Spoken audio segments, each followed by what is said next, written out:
what a joy to host three wonderful artists to discuss about the power of fashion in order to change our world. With me, I have Kobi Haplerin, fashion designer, Keama Garett, fashion designer as well, and Nick Navarro, producer and director of Melange fashion show.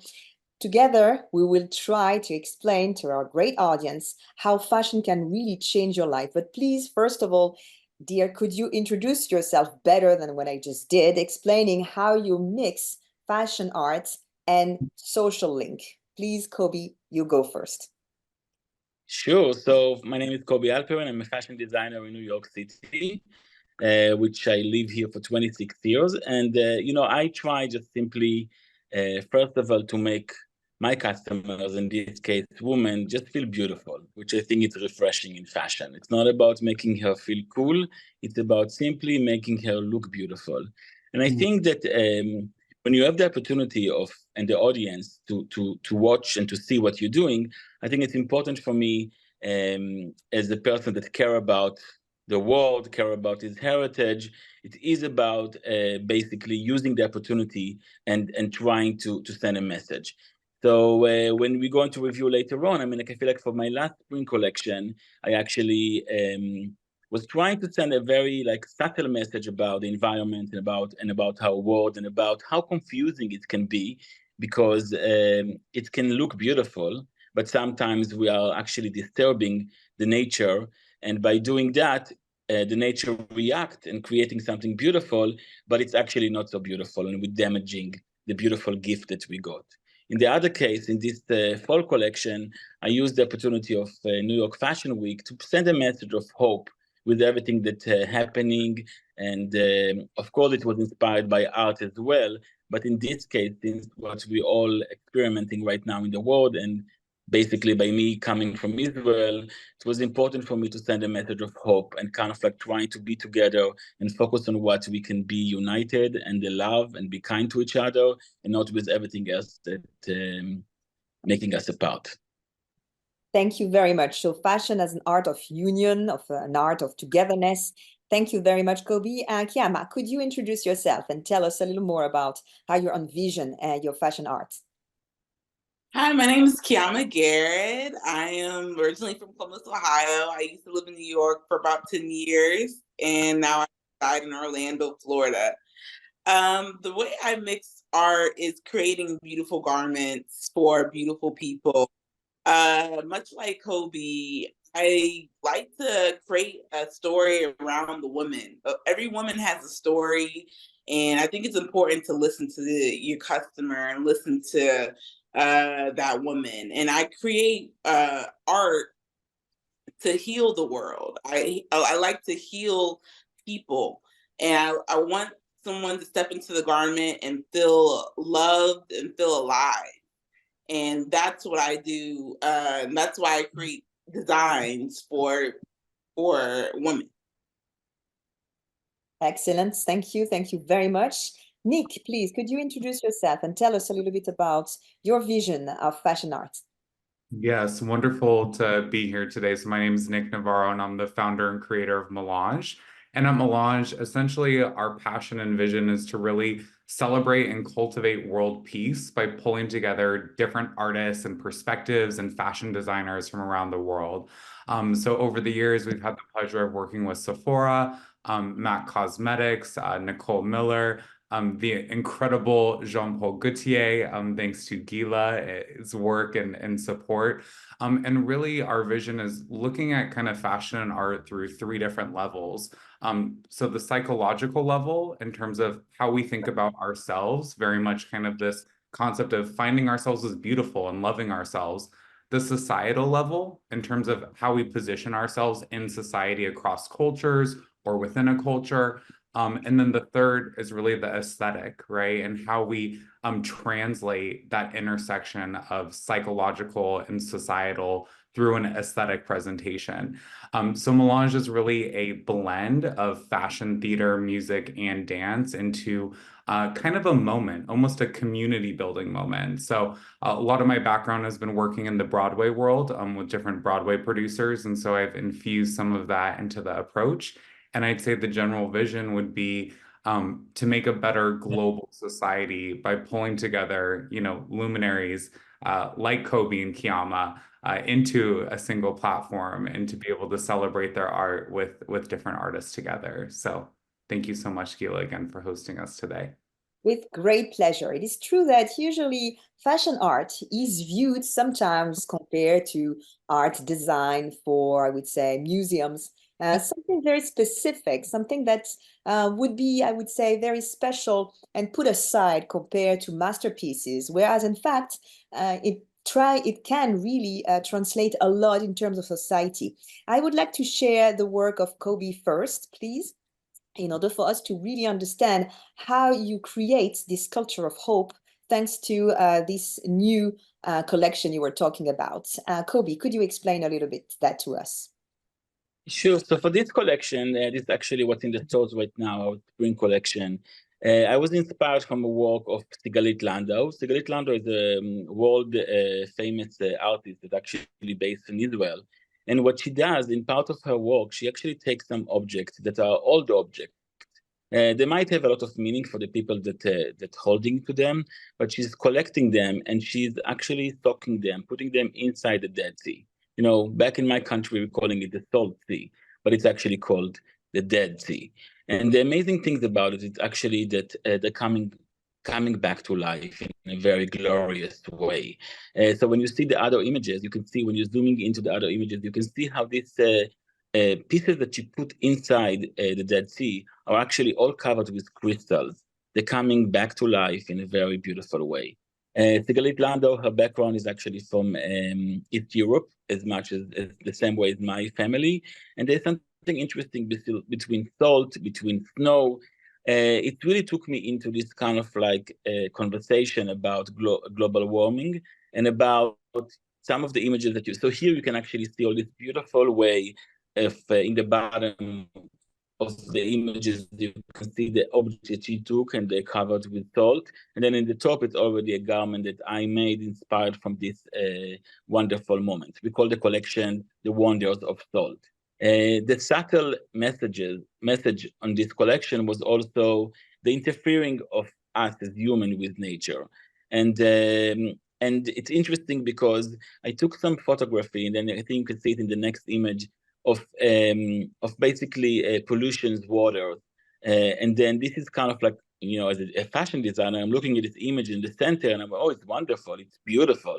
But the truth is actually expressing a very disturbing notion and a very disturbing fact that we as people, instead of respecting this beautiful gift that we got, we're actually interfering it and we're hurting it.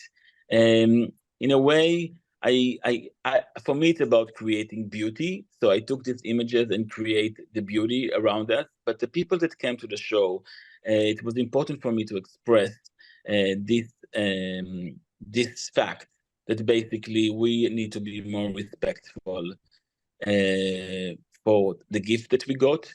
And even if sometimes the nature reacts and creating something beautiful, the truth is it's not so beautiful. And it's our responsibility to be able to keep allowing our children to enjoy this gift. Very, very interesting. I'm thinking also about this picture that you sent us regarding this all white look. Could you talk to us a little bit about it? Yes. So this is actually one of the looks of the collection. It's basically, I created a mountain of salt, which was, for me, it was interesting because my first memory moving to New York 26 years ago, I was 5. I'm kidding. Moving to New York 26 years ago, I remember seeing this like mountain of salt waiting for the winter. And basically, this was such a strong image. And then when I saw Sigalit Landau's images, it really kind of like connect with me. So here you see pieces that are all handcrafted, and they're all embroidered with beautiful salt sequence and beautiful bugle beads.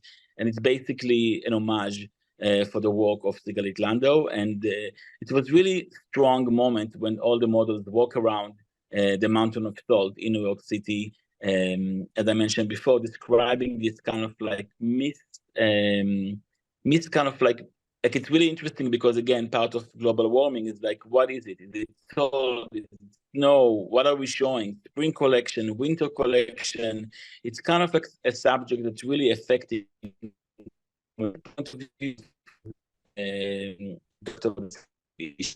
As a fashion designer, I love to create the flower arrangements from each market. So in this case, I basically put on the table the salt and created this kind of like beautiful wonder of salt moment. Thank you. Thank you very much, Kobi. This paradoxical way to use salt in between the winter collection or the summer collection is very interesting. And also, of course, this notion of ethics behind where has also the notion of respect of the environment is very, very interesting. Thank you so much, Kobi, for this beautiful presentation. And let's hear about Keama's world and environment. And for this, I would like to share a little video, my dear, that you gave us in order for really have us better understand how you are working.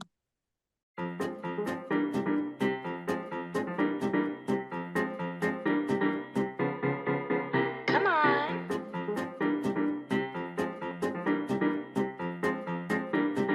Let's go to the polls.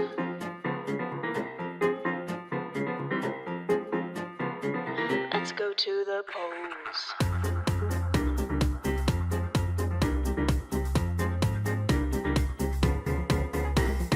Come and take my hand and let's go, let's go. Come and take my hand and let's go to the polls.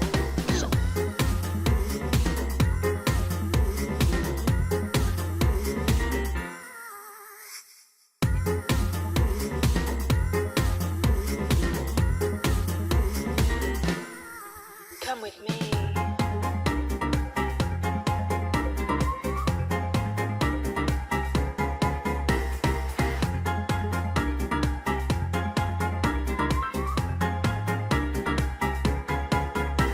So democratic right, we'll celebrate tonight. A democratic right, oh, we'll celebrate tonight.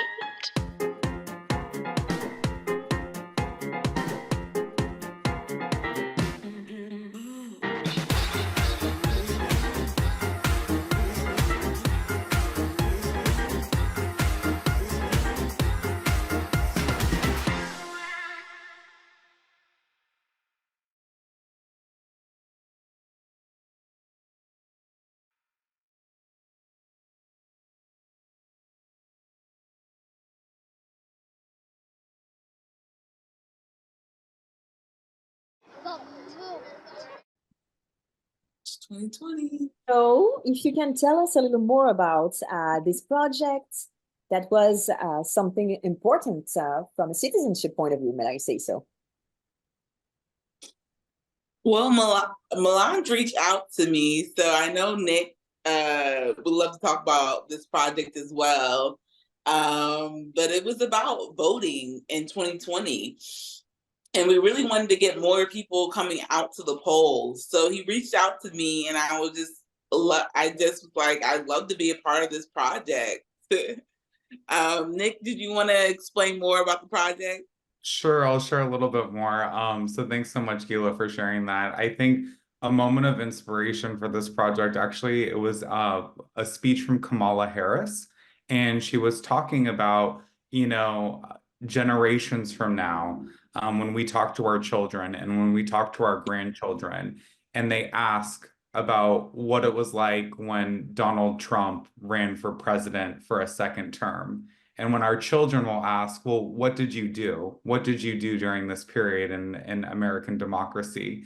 And her call to action was that, saying that you voted is not enough, right? Just saying that you voted is not enough. And what are each of us going to do to preserve American democracy and to essentially stand up and, preserving this amazing American history. And so I remember thinking to myself a long time, oh my gosh, what can I do?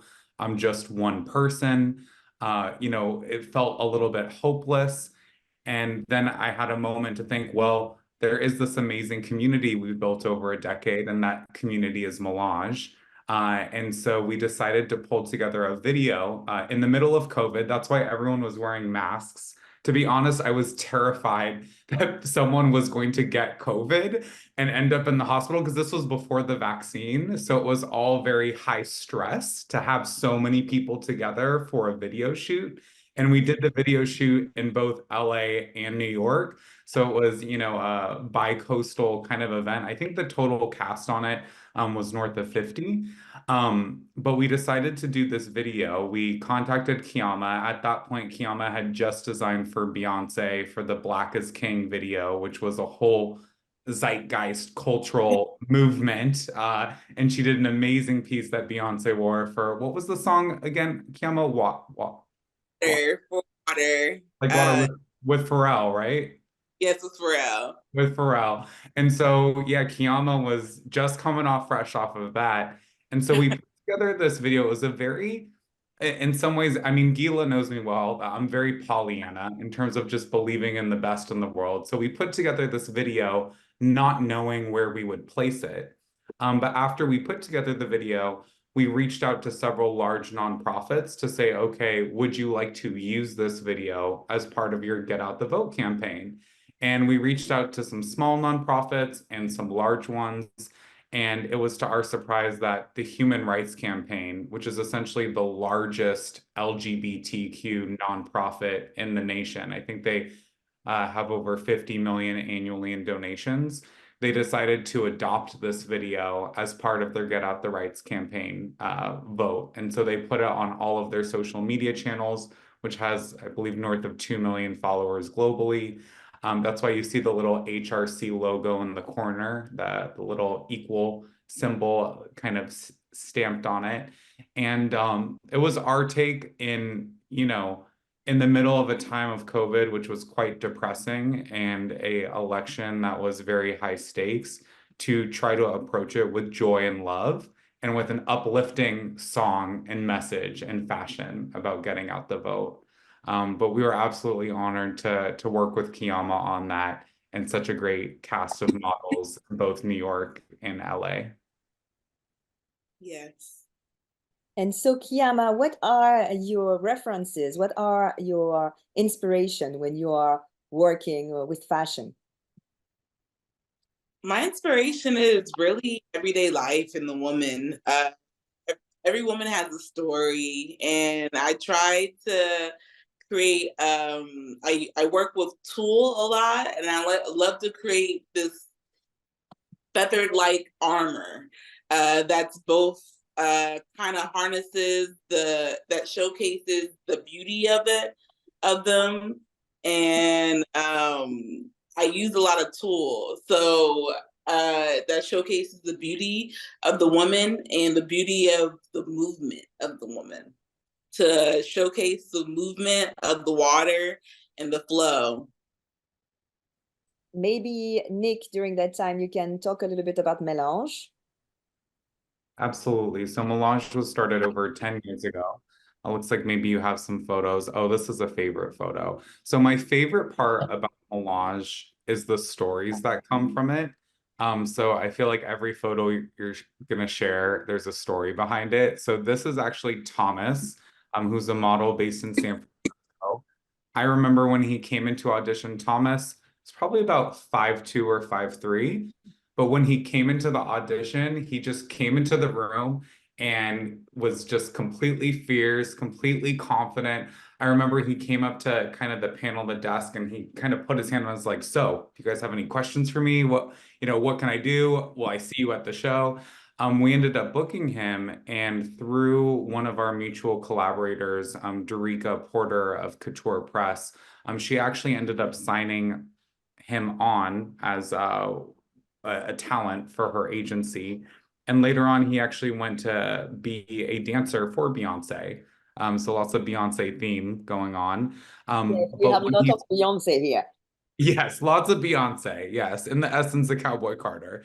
But essentially, we were one of the first larger, or you can go back, I'll share a little bit more. We were one of the first larger shows that he had been a part of. And so we connected him with this fashion designer, Punk Couture. So Punk Couture is designed for Nicki Minaj, I believe Rihanna and some others, but you can see like the big feathers and kind of the edgy kind of rock and roll approach.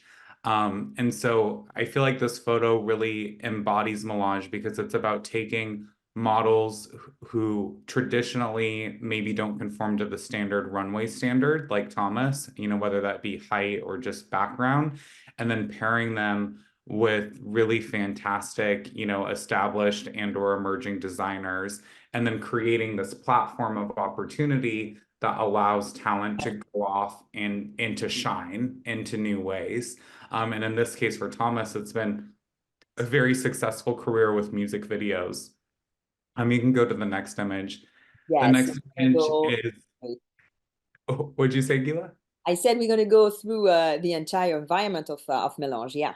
Yes, exactly. And Gila has been a absolutely, life-changing mentor and advisor to Melange. And so much of our success is really inspired by the work that Gila does to blend art and saving the world. I think of Gila as a superhero, a fabulous artistic one, traveling the world. And we've tried to infuse a lot of that spirit into Melange. So this, I'm not sure if anyone's a fan of RuPaul's Drag Race by chance. I'm a huge fan. But this is actually the Laganja Estranja, who was coming off right after, it was right during her season, actually. And she brought the Barbie's Addiction. You can see the two dancers behind her.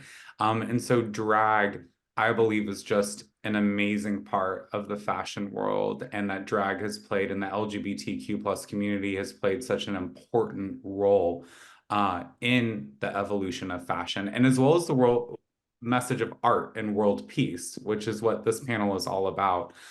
So we actually had Laganja as one of our featured models and dancers and performers.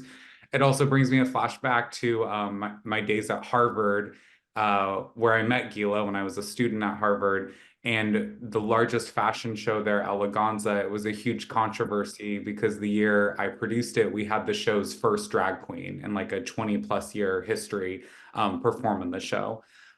This is the amazing Corey Wade from America's Next Top Model. So he was just coming off Tyra Banks's TV show. This is when they were incorporating men into more co-ed kind of seasons, and he went on to be essentially an all-star of her cast, who came back even as a model coach on subsequent seasons of America's Next Top Model. But here he's wearing punk couture, and this very just kind of, this is one of my favorite Melange photos. It's just very like bold and confident, and Corey just being Corey. And I think to the theme of what Kobi and Keama have been talking about, of just feeling beautiful and feeling confident, I think that that's really a big part of the antidote to world peace, is kind of self-love and that confidence, which I think Corey is showcasing here. Here's a little finale moment from Melange. Every year Melange has a theme. This specific year, it was Colors of Melange. So every designer represented a different color. So orange was actually this amazing designer from Sweden, Blaze Sweden. Red was a local designer. The green was actually a designer from Brazil.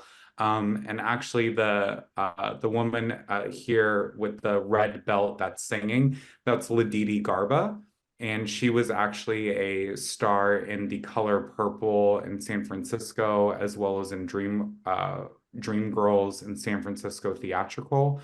Very unfortunately, she actually passed away unexpectedly. But she has always been a member of the Melange community and Melange family. And honestly, someone I look at as a little bit of a Melange angel, who's really been there. And actually a story I'll share that I haven't shared with many people is, as we were bringing Melange from San Francisco to New York, and we eventually implanted New York, a part of New York Fashion Week, Ladidi was supposed to be a creative director for Melange in New York. And it was exactly 2 days after we had done model auditions in New York, and we were in the elevator, and she said, Nick, this feels really in alignment with my dream and my purpose. I remember I'd flown to Rwanda, to Africa for a business meeting. And when I landed, I had gotten notice that Ladidi had passed away unexpectedly, just, within 2 days of those Melange model auditions. And when I notified the cast, everyone was devastated.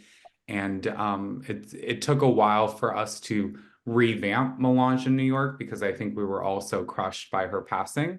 But I think it really just serves a reminder of how art is the opportunity for us to live our dreams on earth, as well as to, cultivate community with one another and to love one another. So thanks, Gila, for pulling up those photos.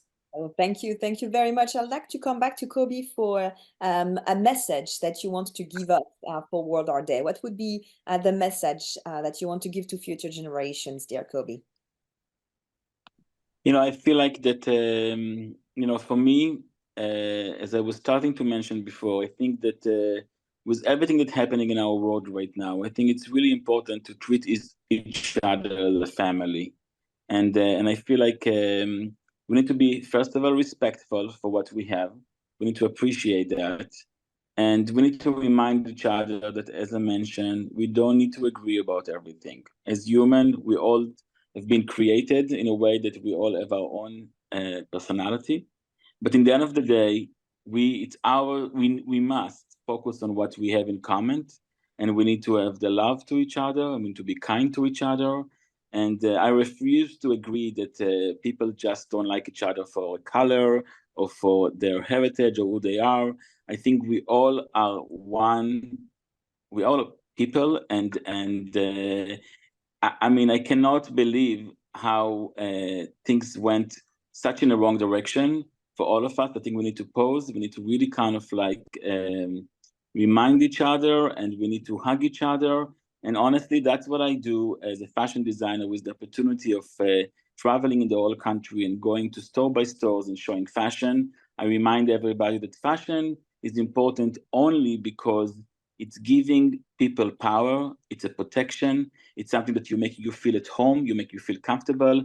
But more than anything else, I use the opportunity to remind everybody that we need to love each other and be kind to each other. And if I can use this opportunity as well to send this message, I will be and I am very appreciative for the opportunity of doing that. So thank you. With great pleasure. That's true. It's a very important message that you give us today, Kobi. Keama, what would be your message? My message will be to be kind. The world has been, very difficult lately. In the news, you always see just certain bad things. And I just think we just need to be kind, love one another, and heal the world. That's my message. Is my clothing is always used to heal the world and heal others. And I just want everyone to be kind and always remember gratitude. Gratitude goes a long way. Excellent. Thank you. Thank you too. Nick, you will have the final say of this roundtable. Well, I love those messages of love and kindness. And I think I stand with those messages. And I think my message would really be around courageous joy. I think that right now, when you look at the news, when you look at everything going on in the world, sometimes it feels almost audacious to be happy and to be joyful. But I believe that when we bring our joy into a situation, it creates light, it creates strength, and that when we're happy and joyful, we can actually do some of the hardest things. And some of those things are required as we build peace and understand, to Kobi's point, that every human is different and it's okay to be different. But if we can approach that with joy, love, and kindness, no doubt we'll have a better world. And hopefully, Gila, you can continue to shepherd and bring people along with these messages so we can do it together. Yes, well, this is the goal of World Art Day, trying to put artists together, trying to listen to artists, because the world today need desperately to listen to you artists, and trying to also have this moment of peace and having the idea that peace is possible thanks to your messages of hope. Thank you for everything you gave us today. Thank you also for the time you gave us, and we wish you good luck with the rest of your mission and the rest of what you need to bring to the world. All the best to all of you. Thank you again. Thank you.